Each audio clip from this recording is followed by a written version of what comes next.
بسم الله الرحمن الرحیم السلام علیکم ورحمۃ اللہ وبرکاتہ ګرانو کتونکو آینه د کلتون نه ستاسو ورور اصغرچی مانن د باړې په سیمه بټاتل بازار کې موجود دی څه دپاره راغلی دی څه کېدل ده کې یو داسې فریاد یو داسې اواز ستاسو مخ په وړاندې راوړي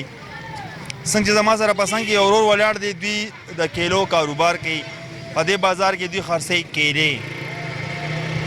انسانیت ته مسلمانی ده انسان چې د انسان په کار راشي نو ډېره بهتري ځکه چې انسان اشرف المخلوقات دی د ورور ما ته کال کړو چې دا شان دلته یو زنانه ده هغه راځي او د ډېر ورځو نه هغوی کره ده بیماري کینسر بیماري ده نو چونکې زه خو ډېر زیات لرې دی 3 غنټې سفر دی زما راتګ صرف د الله د رضا دپاره دی ټول کار دته چې ټولې دعاګانې به تاسو دته کوئ زه به اوس ورځم هغه زنانه سره به هم خبرې کوو خو دوه درې خبرې د دې سره کوو چې څه واقعات شوي دلته کې جی السلام علیکم السلام علیکم د ټول لږ کیمرې ته مخکې څنګه ورور مې شکر الحمدلله نامه دې څه ده اصلي ګل دا راته ووایه چې څومره ټایم نه دلته کې کاروبار کې د کیلو خرڅولو دا تقریبا داسې یو 4 کاله کېږي 4 کاله ښه دا کوم خبره چې شوې ده دا زموږ کتونکو د لږ په خپله باندې ووایه څه شوي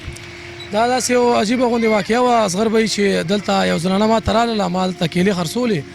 هغه زنانه ما ته ویل چې یاره مطلب دلته مونږ کیلو نه کمزورې کیلې لاندې دلته پچې کې اچولې نو هغه راله ما ته ویل یاره بچي دا کیلې به زه والم درنه نو ما ورته چې دا څاروو ته وړې هغې ویل چې نه څاروو ته خو یې نه وړم دا زه انسانانو ته وړم نو ما هغې ته په جواب کې چې دا خو د انسانانو د خوراک نه دي نو هغه ما ته ویل چې زما وس نشته زه څه وکړم ما ته مطلب چې بیمار په کور کې پروت دی د کینسر د بیماره خاوند مې دی او ما سره چې کومې پیسې وي ما په هغې ولګولې او د هغې نه پس ما سره دومره پیسې پاتې نه شو چې زه پرې اوس روغ شیز واخلم که نه نو د دې په وجه ما تاله د دې څښا کیلو نه وویلې چې یاره مطلب دا ته ماله راکړه زما پرې خدای شته ډېر سخت زړه خفه شولو ما ورته کیلې ورکړلې خو هغې نه باوجود ورته ما ویل چې تاسو ما ته د خپل کور کلې ځای ځایګې وکړه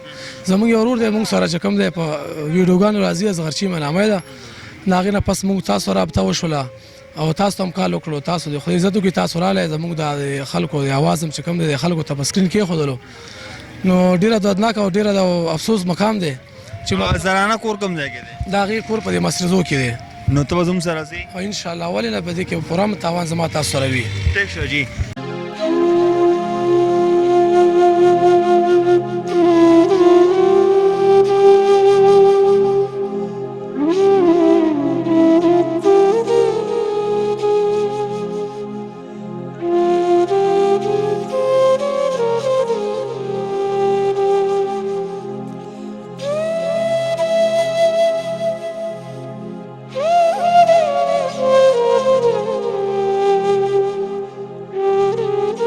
چې دا کوم ځای کې چې د کیلو ګاډۍ ده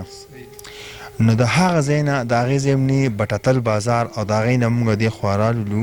مصریزي مشترزی کلي ته چې د هغه ځای نه هم خو کافي ده دې خوا ډېر زیات لرې دي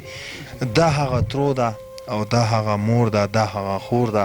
تلې وو دغه شان د کیلو خبرو سټارټ چې رقم تر خبرې نه ده نو د دې خور نه تپوس کومه دا د دې کور ودانې دي داسې په یو غریبه کور کې اوسېږي د کچا کور دی تپوس ترې نه کومه خور السلام علیکم وعلیکم السلام خور دا راته ووایه چې دا کور مو خپل دی کور زموږ خپل دی زار د نه خو 3 وروڼه دي زموږ زما یو مرله وه بس هغه زما د وروڼو نه موږ د ده په دغه کې ورکړه 1 لک روپۍ راکړې او د باندې موږ 15 لکه روپۍ ولګولې خو ولې د اپریشن لا تر اوسه شوی نه دی ړومبي کې ډراپونه شو بیا ورپسې شاټونه شو نو 15 میاشتې دغه له بوتلو ډراپونو له بیا چې هغه تیر شو بیا مې 2 میاشتې شاټونه له بوتلو ایکې تنها یو زوی مو یو زما دا خاوند دی زوی د څونه عمر ده خو زوی زما نشته دی زما ډو بچي شته دی نه د ده یو ورېره مې ورکوټې اغوستې ده بس راسره ده نور زما نه بچي شته او نه مې نور څوک شته بس همدغه خاوند مې اسره وسیله وه چاته فریاد وکړم وجاړم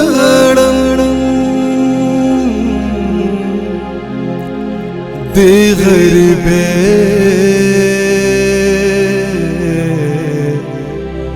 راته په زړه کې خپل داغونه دارو په هغه ورځ باندې نو ډېر بیکار نو زه لاړم او دله مې دارو هم راوړه همدلته د دې کلي خلکو په مدد یو بل پیسې راکړې بس لاړم والا مې راوړه.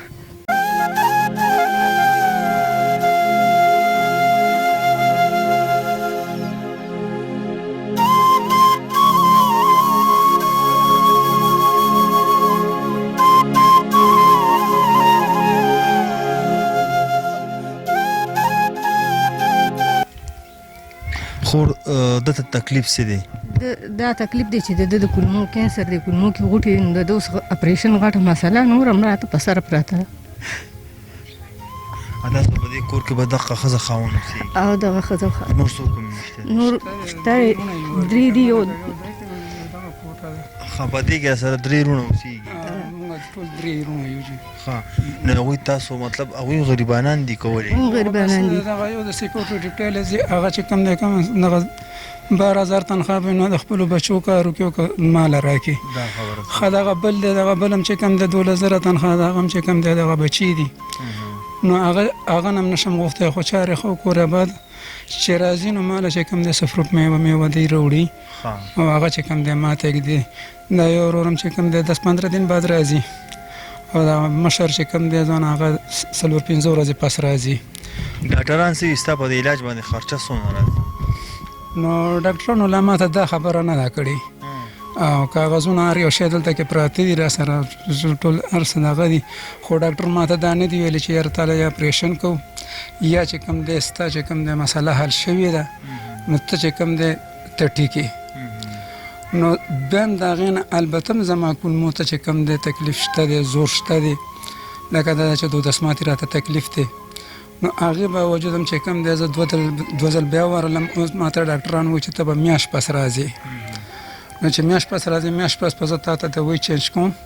او تاله به چې کوم دی زه دوی نوره در کوم نو ستاسو به انشاءالله دا هم د غم هم ښه شي. ستا د موبایل نمبر شته؟ جی سره خپل موبایل نمبر زموږ کتونکو ته په خپله لیکو ووایه. 0315 خور دا راته ووایه چې ستا بچیان د دې مصرځای مشتیځای د دې څه نوم دی د دې علاقې مشترځای د دې علاقې چې څونه په بامل کې خلک دی او تاسو ویني هغوی نه څه غوښتنه کوي؟ زردنه زه به څه وغواړم زما دا مجبوري ده غټه مجبوري مې دا ده چې زما دا خاوند ښه شي خو ده ته لا ډاکټر نه دي ویلي ما ته یې ویلي چې دله به شپږ اووه میاشتې پس اپریشن کوو خامخا خو لکه دا ده چې زمونږ ورته زور نشته دی به اوس ښه شوی و خو زمونږ ورته طاقت نشته. قدرمندو د خور خبرې هم تاسو واورېدې د دې مشر خبرې هم تاسو واورېدلې دی په دې وړوکي کور دی په دې کې 3 تنه اوسېږي خو هغه وروڼه چې کوم دي نه ډېر زیات غریبانان دي وس دس نه لري او د ده ته د کولمو کینسر دی نو زما د دې لرې نه راتګ صرف په دې باندې و چې یاره پلیز تاسو د دوی سره څه نه څه هیلپ خامخا وکړئ. باقي ستاسو روز تاسو همدرد آینه د کلتونو د کیمرامین لال محمد خان سره ستاسو نه اجازت غواړي. ښاد او باد سه د الله په امان.